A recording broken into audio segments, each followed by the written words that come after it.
मंच पर सारे आमंत्रित जितने भी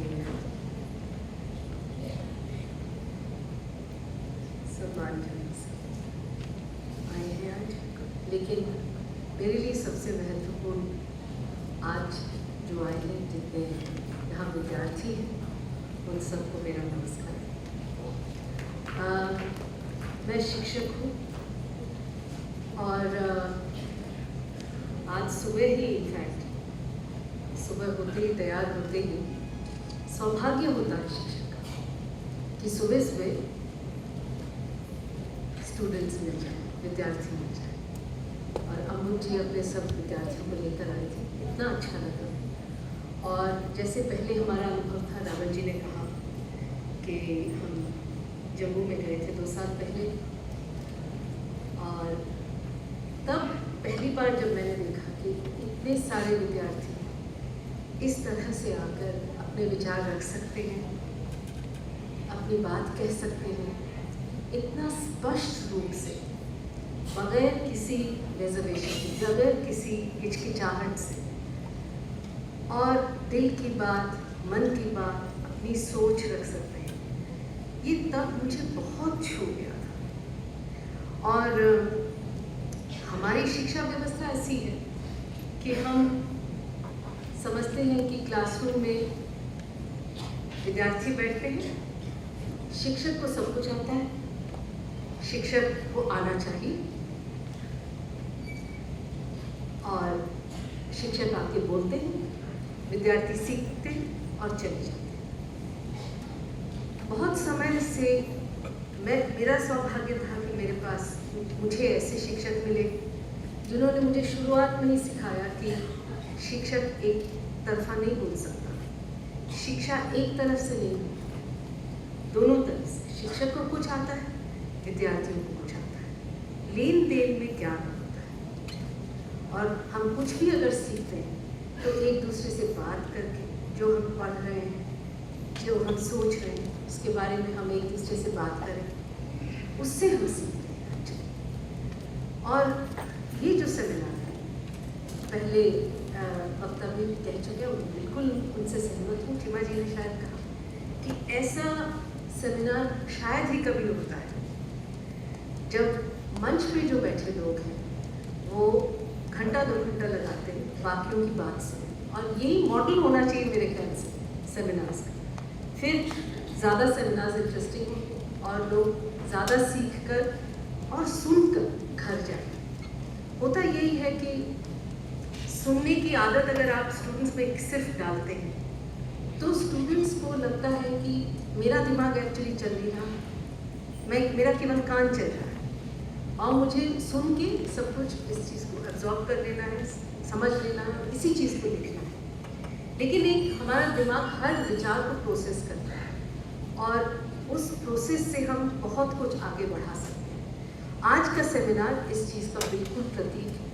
और मैं सबसे पहले यही कहना चाहती हूँ, इसीलिए मैंने इसके बारे में थोड़ी सी बात की, कि अब जब मैं बोलने आई हूँ, मास्टर हूँ, बोलने की आदत है, और कहीं भी खड़ा कर दो तो बोलने लग जाएंगे हम लोग, बुरी आदत भी है। लेकिन आज जब मैं बोलने आई हूँ, शुरुआत करने में हेजिटेशन मुझे इसलिए भी हो रहा था, हिचकिचाहट मुझे हो रही थी, जो एक भी स्टूडेंट में मैंने नहीं देखा।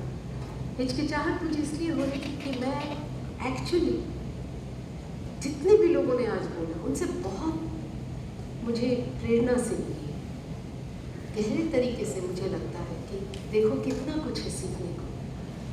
और जिन लोगों ने बोला उन लोगों ने, हर एक ने एक बहुत अद्भुत तरीके से अपनी ज़िंदगी के एक्सपीरियंसेस, उनके अनुभव, उन्होंने जैसे अपने माँ बाप से या अपने शिक्षकों से सीखा है, और जो वो अपने माँ बाप को बताना भी चाहते हैं कि आप ये गलत कर रहे हैं या ऐसे मत करिए, हमारी बात सुनिए, हर चीज़ से मैं बहुत प्रेरित हूँ। और जहाँ मैं पढ़ाती हूँ वहाँ भी हमारे कई ऐसे विद्यार्थी होते हैं, बहुत ही स्पंकी, बहुत एनर्जेटिक होते हैं, लेकिन ज़्यादातर स्टूडेंट्स जो हमारे होते हैं वो बिल्कुल उसी मुद्रा में होते हैं कि ठीक है, आप पढ़ाइए, आपका काम है, हमारा काम है आपको सुनना और चले जाना।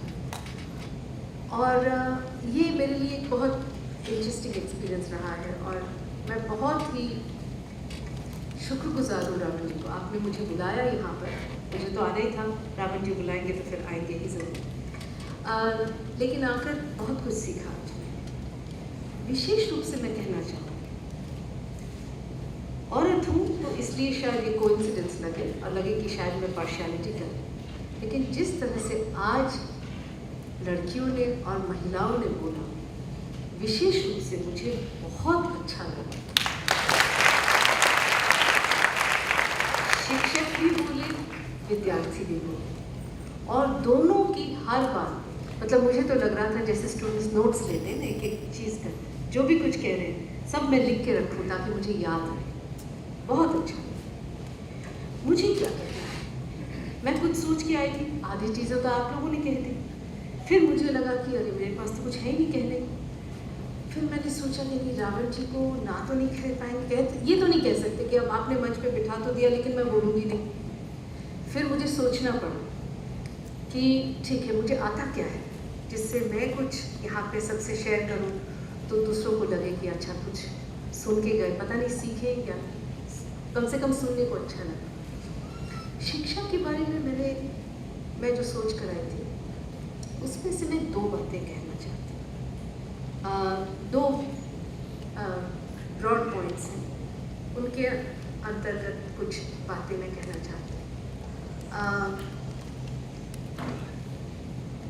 दो बातें ये हैं, एक शिक्षा जिसके बारे में कई लोगों ने जिक्र किया, लड़कियों ने, महिलाओं ने विशेष रूप से जिक्र किया, इसलिए उस पर मैं ज़रूर बात करना चाहूँगी। एक दो चीज़ें आगे बढ़ाकर ये है कि आदमी, औरत और शिक्षा, इसके बारे में एक सोच, और उसके अंदर मैं दो तीन चीज़ें बात करना चाहती हूँ।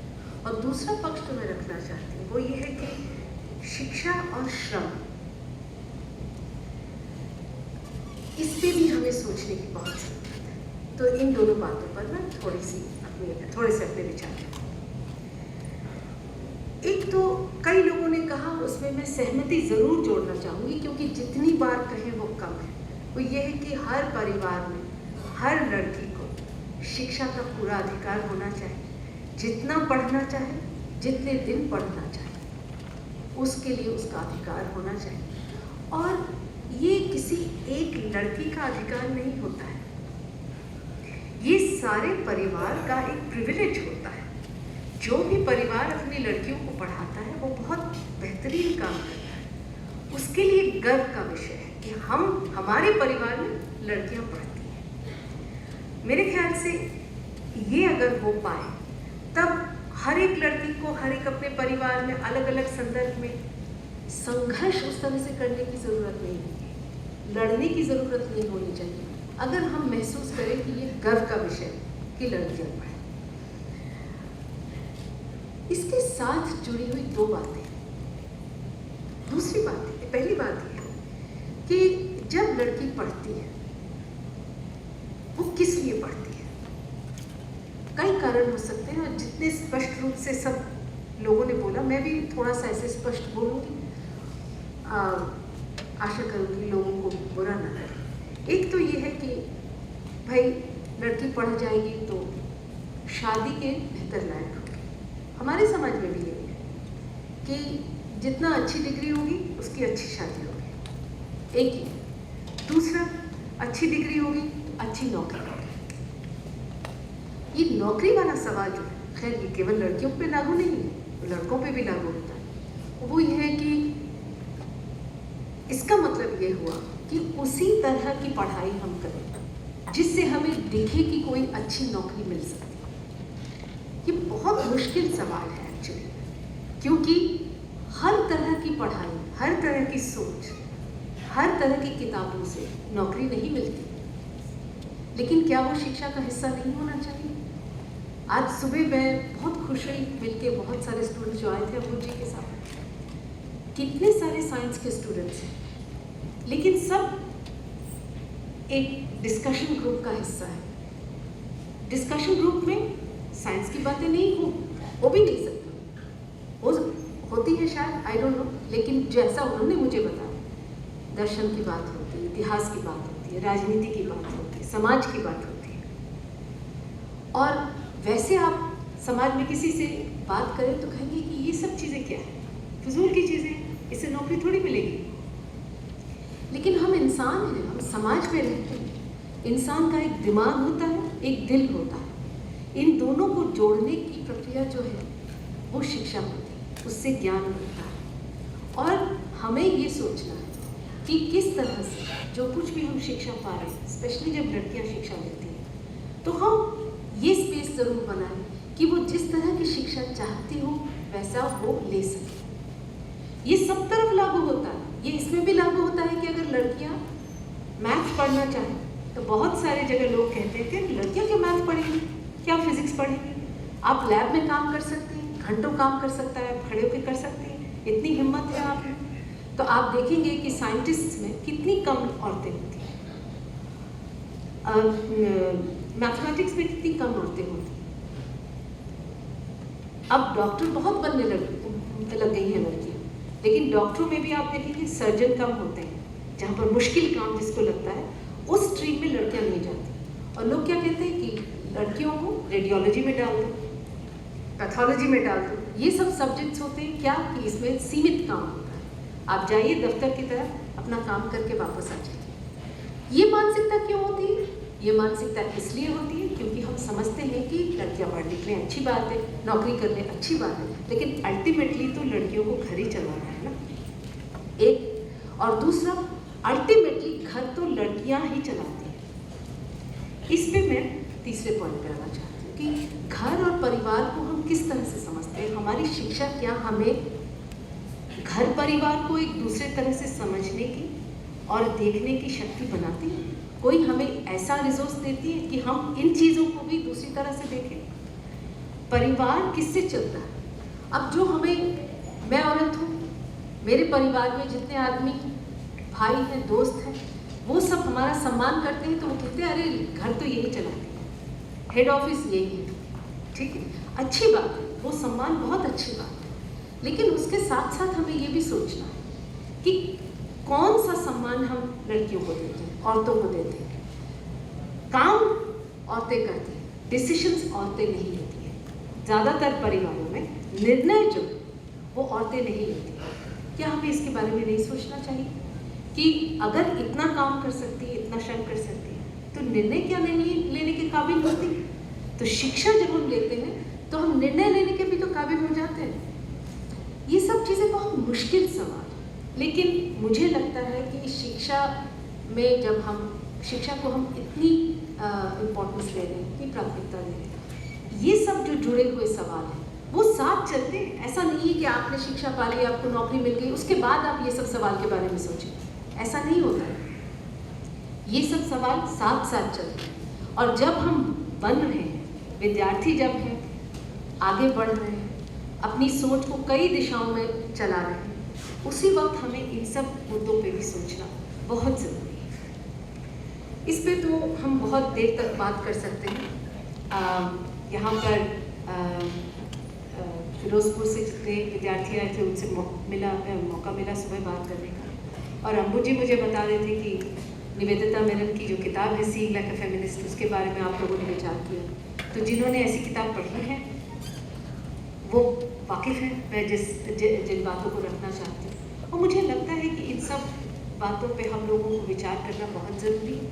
कहीं पर भी संघर्ष हम करें, ये संघर्ष साथ चलता है। आप एक और ये मैं कहना चाहती हूँ कि ये औरतों का संघर्ष अकेले नहीं है, ये संघर्ष सबका है, उन सब आदमियों का भी है जो समझते हैं कि आदमी औरत समान है। ये संघर्ष उन आदमियों का भी है जो समझते हैं कि कोई काम औरतों का काम नहीं होता है, काम काम होता है। वो समाज का काम हो, परिवार का काम हो, बच्चों का काम हो, घर का काम हो, काम है, वो औरतों का काम नहीं होता है। बच्चे एक बहुत बड़ा मिसाल है इसमें। मुझे लगता है कि जितने भी काम बच्चों के काम में हम मान के चलते हैं कि माँ ही कर सकती है, ऐसा बिल्कुल गलत है। और हम जानते हैं कि जो पिता करते हैं बच्चों के लिए, उनको भी माँ का ही दर्जा मिलता है बच्चों से। और इस ये मैं खुद माँ हूँ, मुझे मालूम है कि ये एक ऐसा दर्जा है जो हर कोई चाहेगा,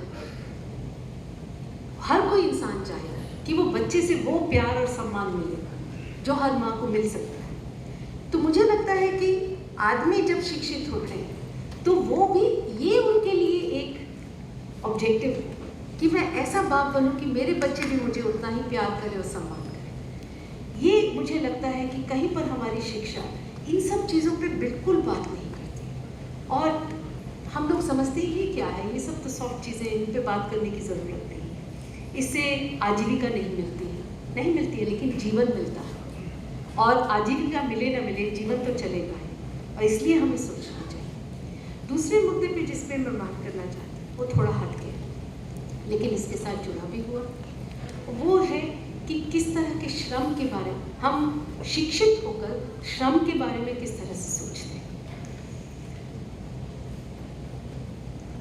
देखिए, मुझे जो लगता है वो ये है कि जितना इतिहास में जिस भी तरह के समाज रहे, एक मूल जो सब समाज में विभाजन होता है लोगों के बीच में, वो श्रम के आधार पर होता है।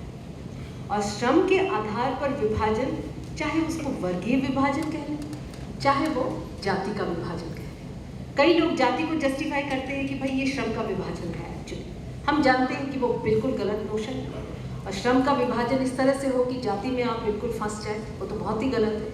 लेकिन उससे भी आगे जाति और वर्ग, ये सब श्रम के विभाजन पर आधारित होते हैं। और दो मूल विभाजन है, वो ये है कि हाथ से कौन काम करता है और दिमाग से कौन काम लेता है, मेंटल और मैनुअल लेबर। जो लोग हाथ से काम करते, शारीरिक श्रम करते हैं, उनको हर समाज नीचे रखता है। आप सोच के देखिए, केवल हमारा समाज नहीं, सब समाज ही ऐसा है। जो श्रम करते हैं, शारीरिक श्रम करते हैं, उनको नीचे का दर्जा मिलता है। जो बौद्धिक श्रम करते हैं, उनका दर्जा हमेशा ऊपर रहता है। क्यों? क्योंकि कहीं पर हमने सोच लिया है कि बुद्धि जो है वो शरीर से कहीं ज़्यादा इम्पोर्टेंट है। इस बात पे भी सोचने की बहुत ज़रूरत है, क्योंकि जिस भी समाज में शारीरिक श्रम के लिए इज्जत नहीं होगी, उस समाज में इस तरह के विभाजन बने रहेंगे और हम कभी भी उनसे ऊपर नहीं उठ पाएंगे। और आज के समाज में जिस हम एजुकेशन के लिए हम लोग सब बात कर रहे हैं, हम लोग सब समझते हैं, मैं भी सहमत हूँ कि एजुकेशन की ज़रूरत है और उस एजुकेशन से ही बहुत कुछ बदल सकता है। लेकिन हमें एक बार रुक के सोचना है कि जो एजुकेशन हमें मिल रहा है उससे क्या हम श्रम की कोई भी श्रम का कोई भी सम्मान कर सकते हैं? क्या हमें ये सिखाता है कि कोई भी काम, और इसलिए मुझे लगा मोना जी ने शायद कहा, जो शिक्षक वो आके उन्होंने कहा कि मेरी माँ स्वीपर है, लेकिन उनके काम का, मैं आज टीचर हूँ, मेरे हस्बैंड कुछ करते हैं, भाई बहन बहुत अच्छी नौकरी करते हैं, लेकिन मुझे लगता है कि मेरी माँ का जो काम है वो सबसे ज़्यादा श्रद्धेय है, क्योंकि उसी श्रम के आधार पर हम बने हैं जो हम बने। ये बात,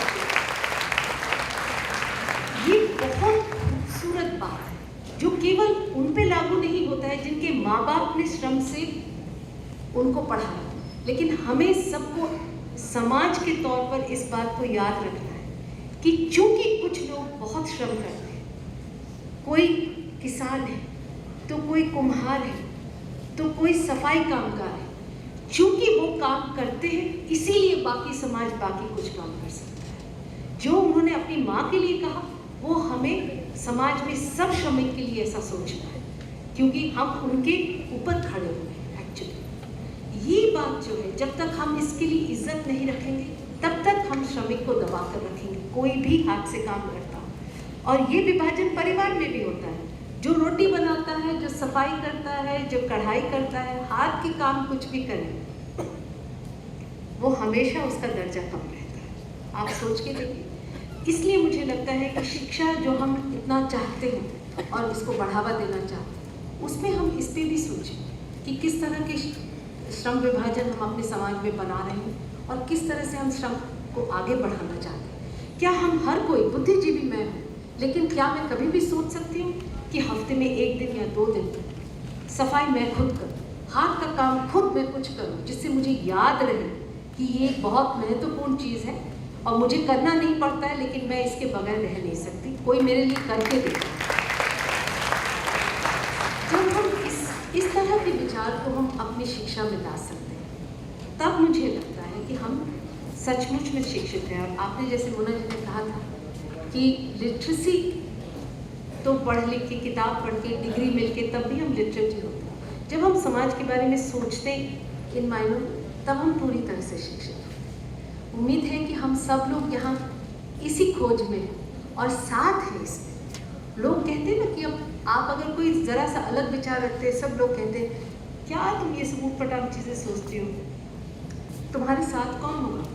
और मैं कह सकती हूँ इतने लोग मेरे साथ थे और मैं तो बहुत लोगों के बीच। इसके लिए शुक्रिया, आपकी संगत का शुक्रिया, आप सबकी बातों का शुक्रिया और आप सबसे जो आशा मिली उसके लिए शुक्रिया।